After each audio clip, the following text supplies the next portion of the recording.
Family of the victim says that Amy Singhas was in a relationship with 58-year-old Michael Greer of Shelbyville before his body was found in a burning car in rural Delaware County December 14th.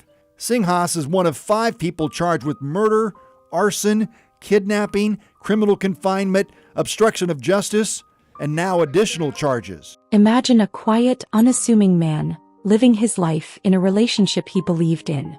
Then one night that life is not just taken but brutally, horrifyingly extinguished miles from where the nightmare began. This isn't just a crime.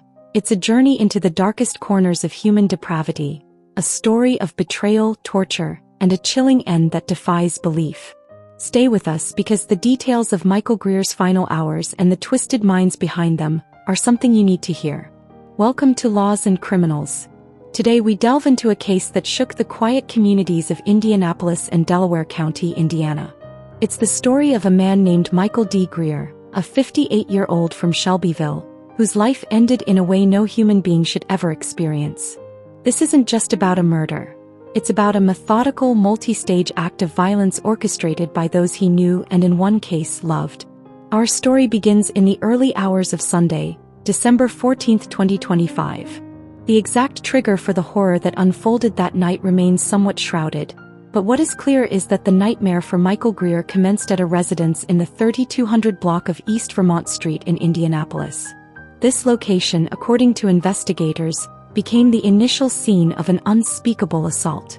Michael Greer was not simply killed. He was subjected to a brutal beating. The force of this attack was significant, leaving him grievously injured.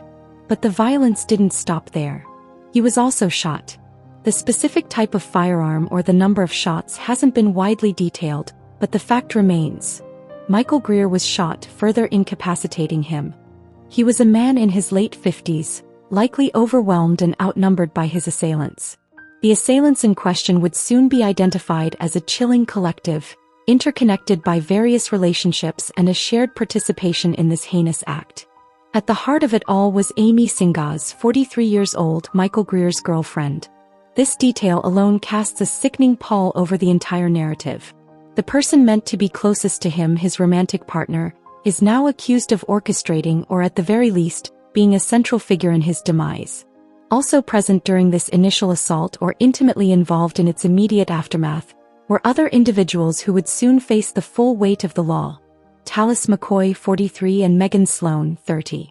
Their roles in the initial beating are critical, painting a picture of a group assault rather than a singular act of violence. After Michael Greer was beaten and shot, he was still alive. This is a critical, devastating detail that emerges from the autopsy reports, and it elevates this case from a simple murder to something far more sinister. His attackers, seeing him gravely injured but still breathing, made a chilling decision. They didn't seek medical help. They didn't flee the scene in panic. Instead, they moved to the next phase of their plan, a phase that speaks to a cold, calculated intent to ensure his complete and utter destruction. Greer's battered body, still clinging to life, was then subjected to the indignity of being wrapped in fabric. This act was not one of care but of concealment and disposal. He was then placed into the back of his own car. This wasn't just any vehicle. It was his personal property, now being used as an instrument of his final journey, a journey from which there would be no return. The driver of this grim procession was allegedly Amy Singhas, Greer's girlfriend. Imagine the scene. Singhas behind the wheel, driving Michael Greer's car, knowing he was in the back, critically injured, perhaps even conscious of his own horrific fate. She drove for approximately 60 miles, a significant distance that gave ample time for reflection, for conscience to intervene, or for the plan to be cemented. This drive was not a panicked escape. It was a deliberate transit from the scene of the initial crime to a remote, desolate location chosen for the final, ultimate act. Her destination was a rural field in Delaware County, far from the urban sprawl of Indianapolis. This isolated spot was picked for a reason. Seclusion, a place where their final act could be carried out with minimal witnesses, a place where Michael Greer's life could be erased from existence without immediate detection. Upon arriving at this remote field, the plan took its most horrifying turn. According to court documents and investigators, another individual stepped into the grim narrative. Amiris Aponte, 23. Aponte allegedly took over behind the wheel, driving Michael Greer's car off the main road and deeper into the brush, further concealing it from view. And then the unspeakable. The vehicle, with Michael Greer still inside, was intentionally set on fire. It wasn't an accident. It was a deliberate act of arson. The car became a fiery tomb, and Michael Greer, still alive when the flames began to engulf him, died from the horrific effects of the blaze. The coroner's report confirmed this harrowing detail. He was breathing when the fire started, meaning he experienced the unimaginable agony of being burned alive. This act of pure barbarity was not carried out in isolation. Randall Moon Jr., 39, was also allegedly involved, playing the role of the getaway driver.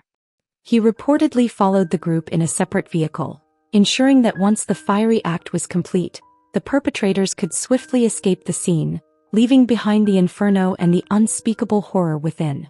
The discovery of Michael Greer's remains came in the early hours of December 14, 2025, around 3:45 a.m., when deputies from the Delaware County Sheriff's Office responded to reports of a vehicle fire in that rural field. What they found was not just a burned-out car, but the charred remains of a human being, a victim of an unfathomable crime. The subsequent investigation by the Delaware County Sheriff's Office and collaborating agencies began to piece together this horrific puzzle. The initial discovery led to forensic examination, which unveiled the true brutal nature of Greer's death. The autopsy became the key that unlocked the sequence of events: the beating, the gunshot wound, and ultimately the agonizing death by fire while still alive. The interconnectedness of the suspects became clearer as the investigation progressed. Amy Singhas and Amira Saponte reportedly admitted to their roles in transporting Greer and disposing of the vehicle. These admissions were crucial in building the case against the group. The motives, however, remained somewhat elusive, at least in their public release. Was it a dispute over money, a personal vendetta, or something far more twisted and irrational? The court proceedings would hopefully shed more light on the dark reasons behind this extreme violence. The charges laid against these individuals reflect the multifaceted nature of the crime. Amy Singhas faces charges of murder, arson resulting in serious bodily injury, kidnapping, criminal confinement, obstruction of justice, and conspiracy to commit murder. These are severe charges, each carrying significant penalties, and together they paint a picture of a calculated, prolonged criminal enterprise. Amira Saponte, Talis McCoy, and Randall Moon Jr. face similar charges: murder, arson, and obstruction of justice. Their alleged roles, though varied, were all critical to the execution of Michael Greer's murder. Each contributed to the horrific sequence of events that unfolded that night. One of the co-defendants, Megan Sloan, 30, also faced charges of murder, arson, and obstruction of justice. However, a recent development in her case highlights the complexities of the legal system. She has been ruled incompetent to stand trial. This means that at present she is deemed unable to understand the proceedings against her or assist in her own defense. Her case is now on a different legal path, but her alleged involvement remains a part of the tragic story of Michael Greer. The legal process for the remaining defendants has been ongoing, with various hearings and trial dates being set and adjusted. As the March and May court dates approach, we expect more testimony to reveal the dynamics within that house on Vermont Street. Was there a financial motive? Was it a drug-fueled escalation? Or was it a more personal, calculated betrayal? We will be following every hearing and every update in this case. The trial of Amy Singhas and her co-defendants promises to be one of the most significant and harrowing legal battles in Indiana this year. What do you think of this case? Does the multi-person involvement suggest a deeper criminal connection, or was this a groupthink tragedy gone horribly wrong? Let us know your thoughts in the comments below.